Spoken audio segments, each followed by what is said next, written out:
Hey, everybody. Happy holidays and welcome into Not All There. I'm Chad. This is my podcast. I'm very happy that you are joining us today. I will be speaking with Paul King out of Sydney, Australia here momentarily. Paul is the host of Family Support and Addiction Recovery podcast. It's a very important topic that we discuss.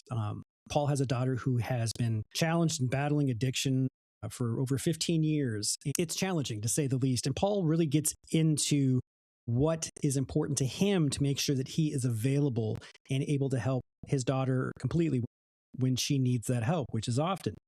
And it's a really important conversation and an important message to share, especially during this time of the year, during the holiday season, the end of the year. It can be very challenging for a lot of us. There's the stress of the holidays. There's anxiety around holidays for various reasons. I always feel a bit uneasy. I had some childhood stuff that happened around the holidays that can make it kind of uneasy for me. And I know that's the same for a lot of people. And it's really important for those of us in recovery to pay close attention to how we're feeling, how we're acting, what are we doing.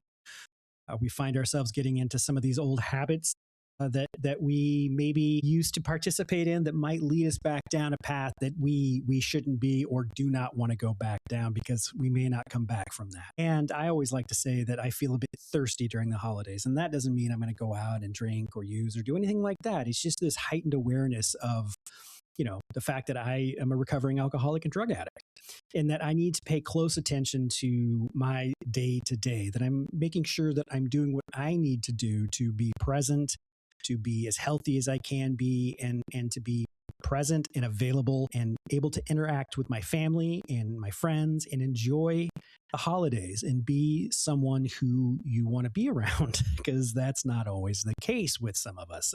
I definitely guilty of that. But anyway, a little update on some things that are happening here at the podcast. I've been working very hard behind the scenes on a project that I'm very proud of. I'm creating this digital platform, this digital ecosystem, if you will, called Limbic, Lymbic. You can go check out the platform at limbic.org. It's in the infant stages. We're just beginning to compile a lot of content on that. But what we're doing is we're creating a one-stop shop, if you will, for recovery-based content. You'll find podcasts, you'll find video channels, you will find Substacks and articles and essays and stories. And we're going to be building out a wellness section where you'll have yoga and breathing and other aspects of how to live as well as you can, as healthy as you can in recovery. I'm very proud of this. It's taken a lot of time and a lot of work, and I'm very excited to share this with you. So please do check it out. Keep coming back. Each day we're adding a little bit more and a little bit more.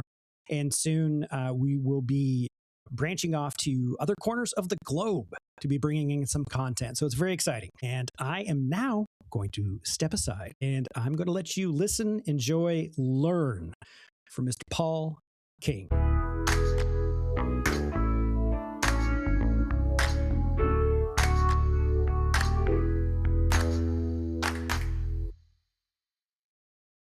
Welcome in. Today, I'm joined by Paul King, who has the Family Support and Addiction Recovery podcast. Paul reached out and I wanted to connect, and here we are speaking, and I'm very excited to have this conversation with Paul. Paul is located and based out of Sydney, Australia, and it is tomorrow where he is, which is always fun for me. Hey, Paul, why don't you just kind of give us a quick rundown on who you are and the work that you're currently doing? Sure. Yeah. Thanks, Chad. And yeah, great job you're doing with your podcast as well. Thank Really you. And you important. as well. I really enjoy your work. Thank you. So as you said, my name's Paul King, and I host the Family Support and Addiction Recovery podcast. And that's a podcast that I wish I had about 15 years ago when I started on this journey with my daughter having an active substance use disorder. And yeah, I went through, the whole family went through a really, really hard time. And of course, she did as well. We all did. They call it, the whole family illness, which is That's absolutely so true. It is. And, I wish I had this podcast myself all those years ago, because it's only when I got some education around cycles the user goes through, the family goes through, and better communications and boundaries and all that sort of thing, and support as well, that things changed. And it's a really shocking and you know uh, terrible journey for all the family. And so any help that they can have while they're going through that is really important. I'm also a peer support coach at familyhopesupport.com, and just finishing off my counseling course as well. And I actually practiced homeopathy years ago, and I'm getting back into that. Oh, So that's as you do great. And when you're 60, congratulations. 67. Yeah, thank you. Yeah, and so yeah, it's that's my story, and I'm just trying to lighten the load for others so That's that great. they I mean, that's, yeah, it is giving back. It is service work, whatever you'd like to frame it as being as yeah, open and honest as you can with yourself, and then being, brave and bold enough to share that with others, because, yeah, active addiction is a really lonely place to be, not only for the person who is battling the addiction, but also by extension, their friends and their family, because they feel that they have lost the person that they once knew. In how old was your daughter when her addiction really took off? around 16, 16. Now she's 31 at the moment. Is she currently sober? Yeah. No, she was in rehab for 7 months Mm, and then came out 10 days later. So yeah, okay. but that's one thing as well that I learned. Like relapse is part of the whole It's part of cycle, the unfortunately. process. Yeah, it Yeah, is. It really yeah, is. And, yeah. as somebody in active recovery, I am one of the lucky ones that I had one relapse and it stuck after that. But I do know Wow. many people, Yeah, though, that have had multiple relapses and finally yeah, were able to get control and get into a recovery, into active recovery. And so in looking back and in retrospect, what is it that you feel you maybe could have done or felt that you should have done differently in being a parent of someone with active addiction? well, it sounds crazy, but the number one thing is looking after myself better. Self-care. Self-care. it's Yeah, it's the analogy of the airplane, right? The oxygen mask comes down, you have to take care of yourself before you can take care of that's anyone right. else, and you can't. Yeah, And that is also true in recovery. Like, I have to put all of that first. I have to make sure that I'm taking care of myself first, so I can be the husband, the father, the friend that I need to be. yeah. What was it that led you to realizing this? Was it something that you discovered on your own, or was it through you know therapy, conversations? How did you get to that point? Yeah, that's a good question. Well, first of all, a lot of families out there that are going through a similar thing will be thinking, yeah, I totally get it, like burnout, right? So Right. you're, we go through different stages, and like at the beginning, there's like shock and denial and panic, Sure. and Yeah. and then later we're trying to control everything, and we just over time we get really worn out because the reality is you can't control or fix anybody. And that's No. a really hard lesson, but it's natural that we want to do that to our loved one. We want to control, like we just got to get them into rehab. We just got to do this, got to do that. We got to fix them. We, calling up doctors and rehab centers and threatening people and, you know, trying to control what they're doing and going through all Yeah. their stuff Uh, and all of that. And over time, because you can't do that, it just creates like a worse situation for it everybody. does. It does. Yeah, yeah, and then you end up getting burnt out. So you can't run a car, without, we say gas, we say petrol. Yeah. Either Right. way, You it's the can't. If same you yeah, on an empty you're out of tank, fuel and there's nothing Yeah, you can do. yeah, yeah. So And once so how it came about is I was at a rehab, and a counselor was giving a talk to parents, right? mm, And she said, the best thing you can do for your child is look after yourself. And I thought, no, that's ridiculous. I've got to save her. I've got to, we've got to do everything possible and just spend 24/7 trying to rescue her. And because, it's a life and death situation in a lot of cases. And yes, it so you is. have this tremendous fear all the time that something's going to happen. You try and rescue them. And it was when she said that, it was like, that's what started me thinking about that. And then later on, I joined a group in Australia, Family Drug Support, which is a Mhm. wonderful group. I actually volunteer for them now, on their support line. Good for you. And that's when I got a lot of education uh, around the cycles, around communication boundaries, all of that, and also self-care. And that's after that I really understood it properly. But it still took a long time to implement because you think, no, no, no, I can't do anything for myself. I just got to save my child. Right. And it is the live by example, living amends almost in a way, if you want to coin a recovery term. Uh what did grief ever creep into your emotional state while you were, trying to figure all this out? Were you grieving who your daughter was compared to who she is now, and did that play any have any effect in your approaches to trying to help her, to your day-to-day parenting and just day-to-day self? Yeah, you really touched on a good subject there because there's this thing called anticipatory grief, and I Mm, definitely had that for like mm, I'd say at least 10 years. yeah. It's the person that you thought they were going to be, so it's like a loss for that. And then there's this grief that, I mean, she must have overdosed, could be 20, 30 times, right? And God. there's this fear that she's going to die, constant Yeah. fear that she's going to die. And that's there all the time. It's almost harder than if someone did die. I mean, it's not obviously, but it feels like Right. almost as if she did die for going on for years and years and years, that sort of anticipatory grief. And that really wears you out.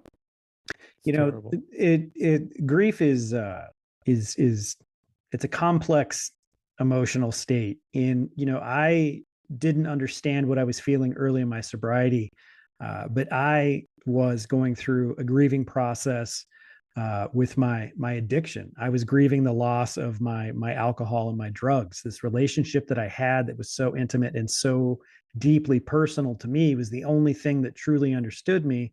I had to let go and say goodbye to it. And, Yeah. in equating that to a child, a person, a personality, an idea, thought, hope, that you had for this person, I mean, that is, it's not, I guess, exactly like losing a loved one in the physical, sense. However, the anticipation of, is this the day that we're going to lose her, for 30 odd times? Yeah. uh, that is going to take a massive toll on you, and to try and reconcile that within your mind has to be very challenging. So in saying that, what did you find worked for you to help you through that grieving process? Was it just accepting that you had to grieve this in time, or was there like a specific kind of exercise or mindset you had to put yourself in? Well, I mean, self-care was part of it, Yeah. but really it's education, education and finally understanding that you can't control or fix the situation, that they are on their journey Mm. and they're making their own choices and you are on yours. And yes, the pain is undeniable. The pain is still there or the grief is still there. But when you understand that you can't fix, you can't control, you need to look after yourself. And that's actually the best thing for them as well, because you're in a you're better able to support them if you're Yeah. in better condition yourself, Yeah. and good role modeling for them as well. Um, and I think an analogy to that would be, let's say somebody dying of a chronic disease like cancer Mm. over many, many years. Right. The family's already grieving for them Because for the a long, impending long end, time. that they're going Yes, to yes, pass from this. yeah, yeah. On this, you don't know, but there's Right. always that fear every Right. moment that it could happen. And it sounds really hard, but you have to think, well, it could happen, and you just can't constantly keep thinking that it will happen. You have to have some hope. 70% of all substance users do recover, which is Mhm. wonderful. And it could happen, but it's more likely that it won't. And fearing that it will all the time doesn't help you and doesn't help your loved one or anybody else. Now, are you together with her mother? Are you now? And how has that played into that relationship? And by extension, I guess other family members and friends, how have you had to, navigate those waters? Yeah, well, yeah, my wife and I are together, and we've been through the journey, together, and it has caused a lot of conflict in the past. I know a lot of families do split up as well, but Yeah. it's getting that early education Mm. on the cycles that they go through, the cycles that you go through, better communication strategies, being able to set really good boundaries that are not punishment. They're just helping you to stay safe and sane, so to speak. Hmm. And the education is the most vital thing. You'll still feel some fear and some pain and some grief, but over time it will become less as you understand that you can't do anything apart from let them know that you love and support them, but not their behavior. That's the difference. That's the Mm. separation there, right? So Yeah. when Yeah. someone's on substances, they have a certain behavior. It Yep. can be like really challenging, like Yes, I extremely can. challenging, Yes, I but can. it's not who they are as a person. It's That's the true. substance talking, so to Yes. speak. So understanding that as well, and that which will help with the communication, things like using I statements, just telling them how you feel instead of like, you should do this, you should go and get help. No, we feel really anxious and worried about you, that something could happen to you because we love you, etc. It creates a whole different dynamic. I mean, it's still really hard, but Yeah. if you can become non-judgmental with them, they're much more likely to open up. They're much more likely to communicate with you. And on both sides, the families and the substance user, they feel a lot of shame and guilt. Both Yes. both of them do. That shame, and sometimes we see this crazy behavior, and it's like, oh, I feel like, it's just do something about it. This is, you can't behave like that. And if you start saying you do this, you do that, they become defensive. They'll Absolutely. feel even more shame. That's took me a long time to realize that they have a lot of shame as well. So you should never attack them in any way. No. Still be kind to them. Keep the boundaries up when things aren't well. We can't talk now. Let's wait till things settle down or whatever. But then trying to be non-judgmental. So you said before that that was your best friend, right? Have Yeah. to understand there's a reason why they're still using. And a lot of that is to calm their anxiety or help with their depression, or Hmm. in my daughter's case, borderline personality disorder. Mm. 90% of them are self-medicating. Okay. So it has Oh, I some was. good effect. Yeah. Yeah. Yeah. Particularly at the beginning, right? Yes. But after, Yes. the negative effects all come. So there's a reason for it. So if you're open to them talking about that, then they might more likely start you thinking about, well, there are some negatives as well. So, and if you're approachable and non-judgmental, they're more likely to start talking about both sides of it. And then if not reinforce, but you just say, oh, okay, so you found a few negatives as well, and they were this and that. And then they start thinking about it. And you probably know, Chad, that contemplation stage, they go through the user's different stages. Happy user, pre-contemplation, well, no, everything's fine. And then contemplation's like, yeah, like I'm still enjoying it, but there's some negatives. It's only when those negatives start getting pretty Uh-huh. bad, they outweigh the good stuff, that they might start thinking about making some change. A friend of mine used to say that his drinking and drug use was fun, and then it was fun with problems, and then it was just problems. Yeah. And I thought that that's a very succinct way of putting it. And as a child who is an addict, the being, I guess it came across as being lectured, talked down to, told what to do. That did nothing for me except to push me farther and farther away and deeper into my alcoholism and drug use.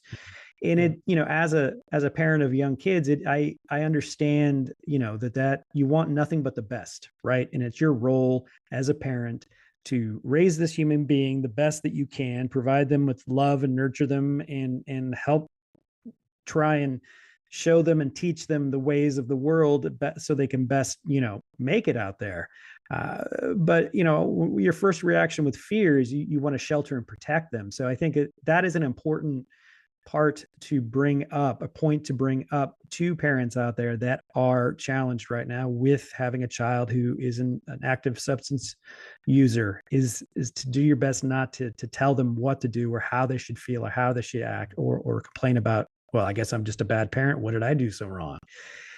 You need to try and find a way to take that out of the equation. And I don't know if relating in a way, if there is a way, I guess maybe to relate emotionally with them based on your past experiences. I'm not sure if that's anything that you have done or tried, or think that may be a suggestion for other parents.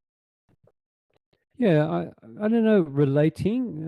It's more like just being totally non-judgmental and saying, Mm. look, just talk to me like what's going on, and then not judging them. You might get some information that's a bit shocking for you, but it's happening anyway. And so if they don't open up to you, they're still going to do what they're doing. But if they, if they do feel supported and loved by you, and that's what there's research that the biggest thing for substance users to recover is what they say themselves is the love and support from their family. And a lot of families I think, oh, like, no, they're terrible. They're acting this way. They're doing, yeah, they are. But at the same time, they really, and sometimes they do things, or they feel like, a lot of times they feel shame and guilt Yes. because of what they're putting their family through, Right. but they can't help it because, like a lot of drugs, they affect the brain, they affect everything. And obviously, you're addicted and you need more. It's like you said, you come to that stage where it's all problems, but it's so hard to give up. It is something that is becoming more and more um, talked about. More awareness is being brought to is the dual diagnosis aspect of substance use disorder.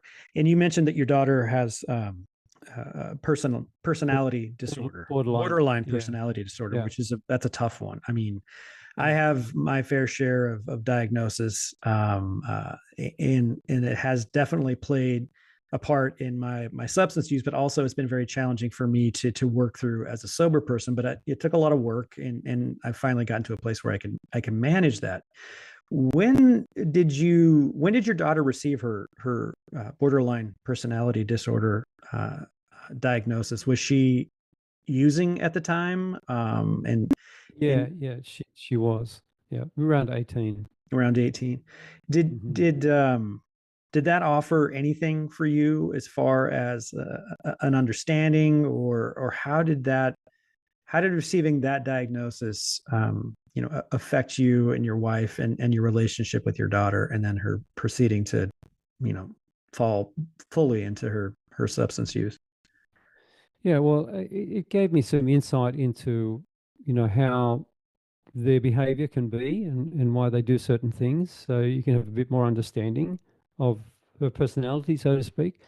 But the whole thing with, um, you know, having mental illness and substance use at the same time, sometimes people don't know if one caused the other, which one caused which. Right, If they right. had it already, sometimes it can be caused by the substance. Sometimes they've had it before and that drives Mhm. them into the substance. But each one makes each worse, so Oh to speak, yeah, yeah, it and does. they have to be treated together. Like Mhm. if you go to a rehab and you have a mental health condition like that, bipolar, whatever it might be, even ADHD or Mhm. anxiety, whatever. If that's not that underlying condition is not treated, and only the substance use, then it's you know it relapse is really highly Oh, probable. But if both are treated, then you've got much more you high have you have a success you rate. have, you have a chance. Yeah, Yeah, right. Greater yeah, chance of success. And you yeah, know, it's a it's a waste of emotional energy to debate which came first. It's a chicken or egg yeah, conversation. It doesn't matter. yeah, It just exactly. is, Yeah, right? yeah, And yeah, and you have to find a way to be aware and as knowledgeable as you can be. Does your family have a history of substance use or mental illness? Uh, Not on my wife's side, and on my side, I don't know. I was adopted, so Oh, I wouldn't know. okay, Yeah, okay, all right. yeah, yeah. For me, it was yeah, it runs like wildfire through my family. So Mm-hmm. my brother and I were Okay. essentially like doomed, as they would say. Right. Well, I've really enjoyed this time, and before we step out of here, why don't you tell us how people can find out more information about you and your podcast and any of the organizations that you volunteer or represent, and if you have any, final advice or words for parents out there that find themselves in this situation. Yeah, yeah, sure. Okay, so you can find out more. Like my podcast is just called Family Support and Addiction Recovery. I'm pretty sure you'll put those in the show notes, I will, Chad. absolutely. Yeah. Yes. Yeah. And I have my support site, familyhopesupport.com. And I what I would say to families is, yeah, it is a really hard journey that you're going through. Get as much support as you can, get as much education as you can, join support groups because there's a lot of stigma around that, and probably even some family members won't understand what you're going through unless you've been through it. People often don't understand, they're very judgmental. So get into support groups. I think in all countries, there's support groups, They're family everywhere. drug support in They're Australia, everywhere. they're everywhere. Yeah. Just Google it and talk to people that are going through the same thing or have been through it. Get a lot of education around the cycles that families go through, communication, set boundaries. We always say, tolerate what you can, demand what you must, and it's all about you. And yeah, that support, education, and then start looking after yourself. Start doing things that you've dropped and haven't done for a long time because you're totally focused on saving your child, which unfortunately you can't save them.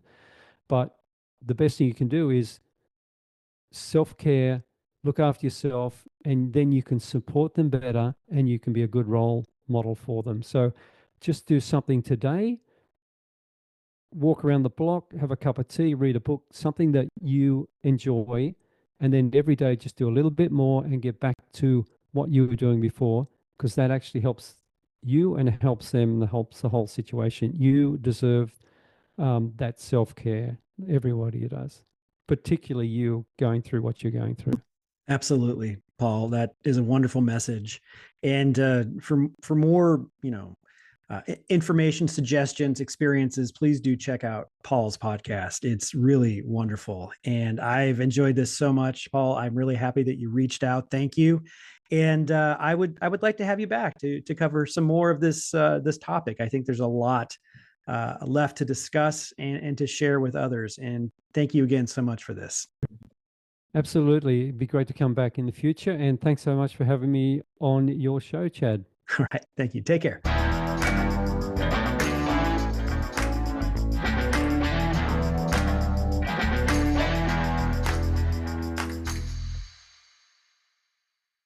Paul King.